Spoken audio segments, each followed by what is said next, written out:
ഈ നിലമ്പൂർ തേക്ക് മ്യൂസിയത്തിൻ്റെ പരിസരമൊക്കെ എത്ര മനോഹരമായിട്ട് അത് ഓർഗനൈസ് ചെയ്തത് നോക്ക്.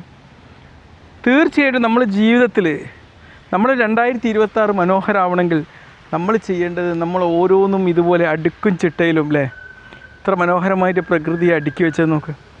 ഇതുപോലെ നമ്മളെ പരിസരത്തെയും നമ്മളുടെ മനസ്സിനെയൊക്കെ നമ്മൾ ശുദ്ധിയാക്കി വെക്കണം. നമ്മളോരോ സ്ഥലങ്ങളിൽ വ്യക്തമായിട്ട് ക്ലീൻ ചെയ്യുക, നമുക്ക് ആവശ്യമില്ലാത്ത വസ്തുക്കളൊക്കെ നീക്കം ചെയ്യുക. നമ്മുടെ വീട്ടിലൊക്കെ ഒരുപാട് കാര്യങ്ങൾ കഴിഞ്ഞ വർഷം നമ്മൾ വെറുതെ വാങ്ങിക്കൂട്ടിയിട്ടുണ്ടാവും, അതൊന്നും നമുക്കൊരു ഉപകാരം ഉണ്ടാവില്ല. അങ്ങനത്തെ കാര്യങ്ങളൊക്കെ എടുത്തു മാറ്റുക, വേസ്റ്റുകളൊക്കെ എടുത്തു മാറ്റുക. അങ്ങനെ നമ്മളെ ശരീരത്തെ ഡീക്ലട്ടർ ചെയ്യാമെന്നാണ് പറയാം, മനസ്സിലായില്ലേ?